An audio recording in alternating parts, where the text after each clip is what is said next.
going everybody? Welcome back to the channel and welcome back to some more Mountain Blade 2 Bannerlord. Today we're going to be diving in and taking a look at the awesome Three Kingdoms mod overhaul that changes so much about Bannerlord, completely revamps the map. There's so many awesome custom characters, custom castles.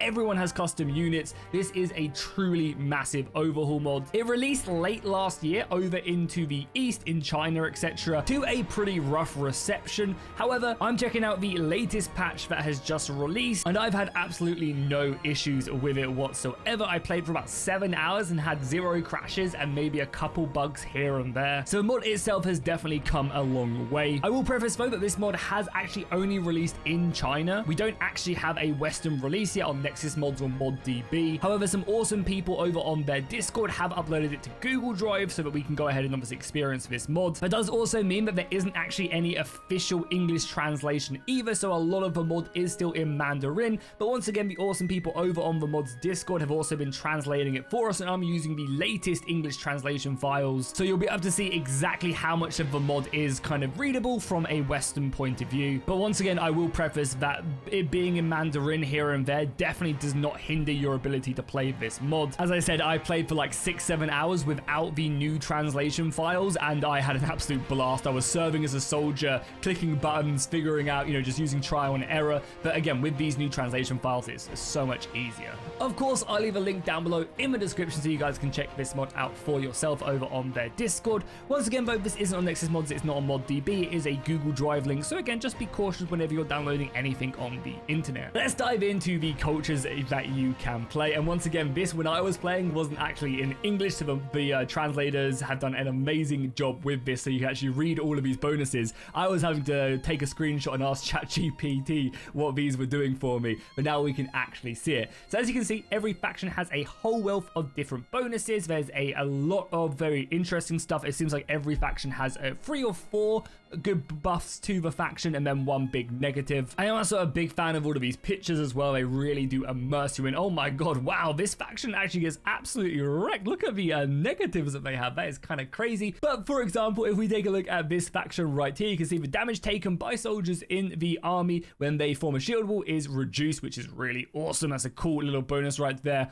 The households in the villages are increasing. That's supposed to be for hearths. Again, translations maybe a little bit rough here and there, but you can definitely tell exactly what they mean. Trade penalty right there, which is great, and also a penalty to marching, sorry, a minus penalty to marching at night. So you're actually gonna be able to move faster at night time, which again is really cool. However, your troops are a little bit more expensive. And as I said, there's a whole wealth of these. Again, also all the descriptions have also been translated as well, which is really nice. I believe I played as this faction, which is more up in the north, and it was just a really fun cavalry faction. When the snow came, I was able to move around, ambush people with like an army of horse archers, and we just caused absolute mayhem. We do, of course, have a ton of custom flags as well to mess around with, and I also think some of the developers also stuck in a bunch of flags as well that you can play. These are some of my favorite right here. Imagine just conquering all of China with this as your banner. It's a fierce one right there. But yeah, there's a ton that you can mess around with, kind of create your own stuff. There aren't actually a ton of crazy colors as well. I thought that would maybe be in my mod, but it doesn't seem like that is. But again, you can kind of pick whatever you want to and then dive in, of course. Then we jump into this right here, and again, this has recently been translated as well, which is very cool. I'm a big fan of this because it basically dictates exactly kind of where all the players are, which is very nice as well. So you can kind of see exactly kind of who's fighting who, and the map kind of shows you exactly where people are. And this is like a really cool little description of the mods right here. You can see, oh, so-and-so faction is over there. That's where these people are fighting and they're engaging, etc, etc. So here we are on the campaign map, and if we can zoom out, you guys can see the whole of China right here. Again, is an extremely vast campaign map, which is very cool. There's lots of different lands, and of course, again, when you zoom in, so for example, you can see it's very dense over here. There's lots of cities over in the kind of the flatlands. As we get out into more of the mountain areas, there's not as many cities, but if you zoom in, there is a lot more castles as well. The castles don't actually show, so again, this might look a little bit empty, but there is a lot out here. We also go into like the northern parts of North Korea as well, which I believe is like, yeah, this river right is North Korea. I believe. Yeah, so again, you kind of go into the northern parts up there, and there's also room to expand as well. Like Japan is roughly sketched on the map as well. So yeah, there's a few places as well that they could obviously build out to. The map, of course, is extremely good. It looks amazing. There's lots of detail scattered around, especially when you kind of get closer. I mean, again, that looks absolutely awesome. One thing I really love as well is a lot of the mounting gates as well. So again, up here in the north, there's going to be a lot of these kind of territorial positions right here of castles scattered around and settlements, which you can obviously make your way into and fight. Otherwise, every faction has unique units as well. So for example, we were playing as one of the northern factions right up here. Again, I don't think any of the faction names have been translated. Oh yeah, maybe they have actually, which is kind of cool. Yeah, so we're Gongsun-san right here. I don't think his faction has been translated, but either way, you can see him right here. So yeah, we're playing as Gongsun-san. I remember him from Kessen 2. Shout out to everybody who played Kessen 2 and remembers that game. What a legendary game. But yeah, this faction is all about kind of heavy cavalry. It's supposed to breed the best horses in all of China. They have extremely good cavalry right here. You can see some of the armors up close and personal right there, and their unit tree represents that. And one thing that I like about the unit trees in this mod is kind of factions definitely have specific things. For example, we have kind of not really the best archers. We have what, like a tier 4 archer, but then we have obviously like tier 8 cavalry, tier 7 cavalry, which is here. Very good bow skill, very good riding. We also have a big old kind of axe unit as our infantry, which isn't going to be as effective as like someone like Cao Cao, who has much better. We'll take a look at him. We also, of course, have good shot cavalry as well. And you'll see a lot of it as well. Like a lot of these like armors and stuff, it's a lot of these small details, like these icons. They've done a lot of work on the 2D icons, which again just makes you feel like you're not playing Bannerlord. It makes you feel like you're playing a separate mod that is set in the Three Kingdoms. Like all of these armor stuff is changed to fit the theme, which I really like. Of course, the custom UI is very nice. Down here in the bottom left, you can see again all these custom icons. The character screen, again, they've got custom ones for all of these. No new custom skills though, but once again as well, like I like the UI right here. This looks great. Down here in the bottom right as well, you of course have all the general resources that you know and love, but you also have this one right here that actually hasn't been translated, but this is like army influence, which basically allows you to serve as a soldier and you can buy resources. It's not really like serve as a soldier, it's more like an enlisted kind of thing where you join a faction and you can kind of be independent and stuff. It's really cool. We'll get onto it in a second. Let's also take a look at another couple unit rosters really quickly. Let's make our way over to Cao Cao, which is right here. Again, there's no one quite here yet, but if we go to a different village, I'm sure there'll be plenty for us to pick up. Yeah, so for example, you can see the differences right here. So all of a sudden, you know, this is a very different roster. We have like heavy swords right here, even though these guys have what looks like a spear. We have obviously very good cavalry. The armors are great. But his main infantry line is going to be the sword and shields. And there's not like multiple variants of the, like, you kind of think to vanilla, where you have like 4 different units of infantry and it's very varied, whereas these are still kind of very cool. But it's like kind of makes the battles feel a bit more unified. You know, everybody's in standardized armor. They also have access to crossbows as well. Crossbows in this mod are brutal because they knock you down most of the time as well. So you end up just getting trampled. And of course, we have good cavalry as well, but no horse archers, so fighting in the north is going to be a bit more difficult. If we jump over to like Liu Bei's faction over here off into the west right there, and we take a look at some of his units, his are going to, of course, be very different as well. You can see the different types. He's got these extremely upgraded crossbowmen with the Yesol crossbows right there, 40 piercing damage. These ones do some crazy damage. His elite infantry looks great. He has like, what, throwing weapons, and then also sword and shield, and then he also has good bowmen. But yeah, he has no shot cavalry in this army or whatsoever. So again, the unit rosters are very diverse, and fighting each faction is going to feel very unique. Another thing as well I want to bring up when it comes to the map as well, like when you're fighting in the mountains, there's like one path to make your way around, and it very much feels like that's the case. You're going to be running into settlements and cities and stuff. One thing I'd like to see this mod actually implement is maybe like a supply system later on down the line, where you have to keep track of like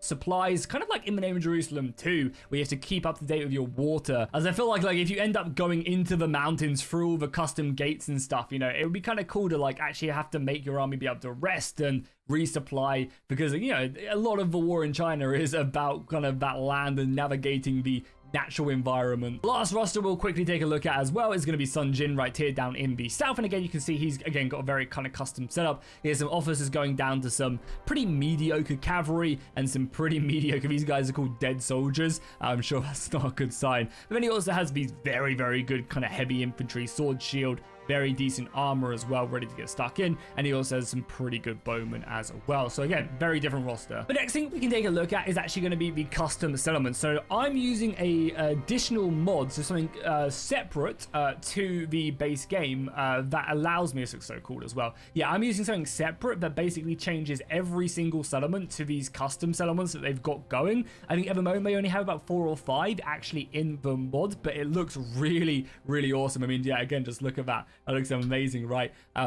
Yeah, they've done such a cool job with them. But yeah, if you zoom out again, you guys can take a look at this. The settlement itself looking very cool, and there's several variants of them. Again, we even have boats out here. This mod makes me very excited for the War Sails DLC. Obviously, China has some pretty crazy naval battles, so being able to utilize War Sails in this mod would be very cool indeed. But yeah, again, this is a pretty basic one out of the ones that they have. It's still cool nonetheless. I love how you have like the troops actually just kind of marching around the settlement itself, looking very nice indeed. There's some soldiers here protecting. I don't know what these dudes are up to. All the kind of civilian armors look really good, and yeah, again, the cherry blossoms as well. It looks amazing. Look at that. Wow. This is another map right here, and again, I mean, oh my lord, look at it. It looks absolutely insane. There's several gates, lots of defenses scattered around. Again, I love the use of the river as well with the boats. It just adds a lot of flavor. There's some very, very cool designs, and again, these are all siegeable as well, so if we actually run our way over, you can kind of see it up close and personal. But yeah, it looks really cool. Again, the flags just look absolutely amazing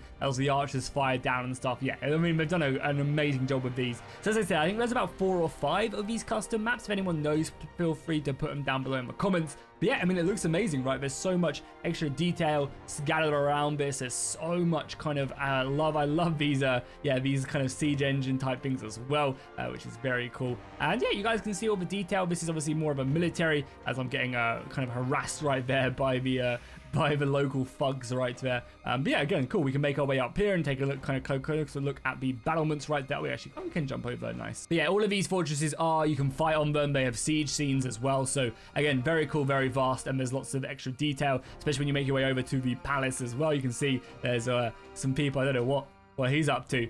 Maybe he's like a mime or something, but yeah, there's a lot of detail. People dancing. Again, small detail, but I love all the civilian clothes as well. As I said, I think it goes such a long way when it comes to the mod. Okay, so the next thing I want to talk about is the enlistment feature that they currently have in the mod. This is a little bit more tricky because, as you guys can see, this is currently in Mandarin. However, you can navigate it pretty well, I believe. Yeah, so if you talk to someone, then you can say, I want to join you, and I believe it's this one? Yeah, it's this one right here. Good. Again, trial and error. You might have to reload a couple times to figure it out, or again, just use something like ChatGPT to do it. But yeah, you can actually enlist in a faction, and then you basically have like this serve as a soldier. There is also a little neat document, which I'll just quickly show on your screen right now that you guys can see, and this does also translate stuff as well that they've got over on that Discord, which is really awesome. Again, big shout out to the person who made this. So this has some pretty cool, awesome things. So again, from my trial and error, so we are now basically part of this faction. Even if we end up losing and this general dies, we are still part of this faction. So it's not like serve as a soldier where you're only partially part of a faction, and if you die then you make peace with everybody and you're no longer in it. You are now part of the kingdom. You have this kingdom decision right here, and you are also part of the you're part of the kingdom basically. You don't think you can obtain stuff, but you can't like obtain cities and stuff, but you are still fighting alongside them. You are enlisted. You can ask to leave and you have to pay some money to do so. So if you want to change allegiances, you definitely can do. On the left hand side, you have a couple options. This top one is your quartermaster right here, and you can talk to him to basically get equipment. So for example, he's going to give me access to the equipment of my faction, which again is really cool. And as we level up, he's going to be able to give me more and more as well. So if we talk to him again, do we not have any options? I don't think we have any other options at the moment, but normally you will have options to buy better equipment, and that's what you're going to be spending this resource on right here down in the bottom right. So you get the option as well to talk to the officer, and this is where we'll be doing a few more things. So we can train with the soldiers, which is going to be this option right here, and then we can choose exactly what type of weapon that we want to train with here, which is cool. This one allows us to actually start hunting bandits, I believe. So we can basically go off. Again, we can't do it right now. I think we're not a high enough rank. We don't have enough military experience. We need to rank up a little bit more. But yeah, this one will allow me to actually go out and kind of hunt bandits alongside the army. And then this one right here actually allows me to take some of these soldiers from my lord's party and actually and actually use them and command them in battle, which is really cool. Like, it's an amazing feature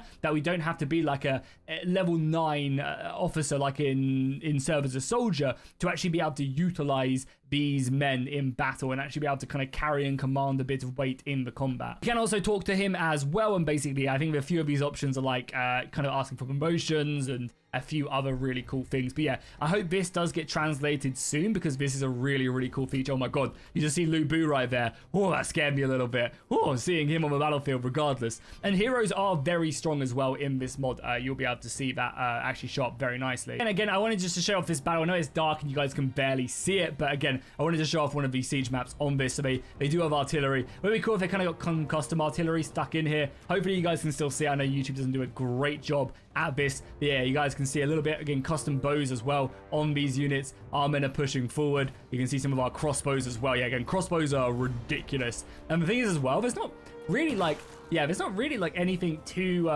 mental when it comes to like defensive stuff. A lot of factions don't have shields in their armies. They have a lot of these like big two-handers and stuff, so crossbows can do some serious damage. These look very cool though. I am a big fan of a lot of these heavier infantrymen. I'm not using RBM, but I would assume RBM does work, or at least with the AI. The armor stuff won't, of course, but I believe the AI stuff will. So again, if you wanted to use the AI stuff, you definitely can. The gates look incredible as well. Look how awesome that looks right there. Yeah, I just wish it wasn't nighttime, to be honest. But yeah, these settlements are awesome, and they've done a good job with them for sure. Again, to reel heart back on it again, finally, there's one more thing I want to show off in the mod. But yeah, one really cool thing as well I'm a big fan of is that there's just new icons for like all of these little things. Like here you can see that this means the castle's under siege, and there's a ton of them, like the horses next to the armies and stuff. I think it's just like a really cool addition. One thing as well they haven't done, but again I would like to see them actually accomplish, is custom resources. At the moment the mod doesn't have custom resources, which I feel like is a real missed opportunity.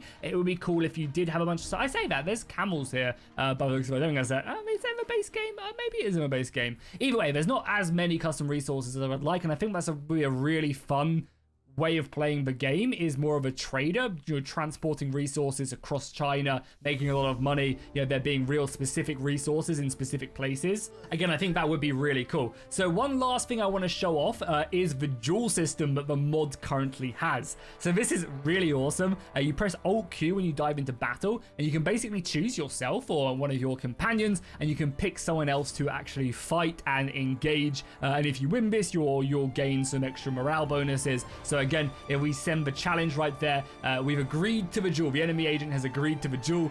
The armies will form up and basically watch us fight on the battlefield. Like, how cool is that? So yeah, he's going to come rushing towards me. The armies on both sides are going to sit up there and basically watch the duel play out. We have about 5 minutes to contain the duel right here. We will get stuck in right there. And you can see every time we do damage, we'll gain score. And this score depends on like the fact, you know, kind of whoever gains the most score will win the duel.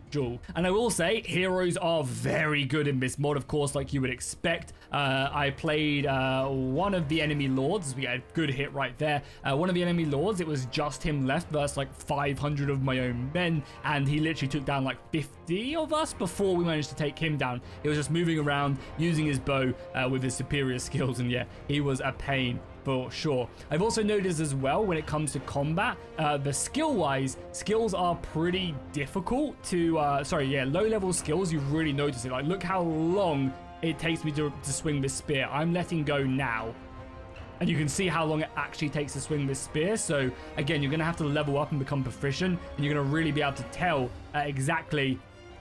Yeah, again, like, he's absolutely ruined me right there. You're going to be able to tell, like, someone who has really good stats compared to someone who doesn't. And there you go. He's taken me down. We lost the duel. The morale has dropped of our army. Again, which is a really cool feature. I think if RBM does work with this, you'll be able to do some really cool thing. Again, one thing I feel like is missing from this right now is flags. Custom flags would be very cool. You know, I kind of feel like that's quite a big aspect of the, of China, is seeing all the fluttering flags in these huge battles and stuff. So yeah, I'd like to see that. And I think something like RBM AI would be very good with this. That's going to do it for the mod. You guys can see some more of the units up close and personal. Let me know what you guys thought of this. As I said, I've played for about 5, 6, 7, 8 hours, and I've had 0 crashes, which is really, really awesome. The battles are a lot of fun. Again, I really hope that they can translate, the unofficial translation can sort out the actual enlistment feature. translation, because that's a really cool stuff. Big shout out to the people who uploaded this over on Google Drive, over on their Discord, and of course are working on the translation as well. You guys have a real MVP already. Just from the most recent one, I've really noticed a huge kind of bump in a lot of the translations, and it makes life a lot easier. So I'm a big fan of that. But yeah, let me know what you guys thought of this down below in the comments. If you guys maybe want to see as a serve as a soldier in this Free Kingdoms mod, let me know down below in the comments. I'll see you guys in the next one.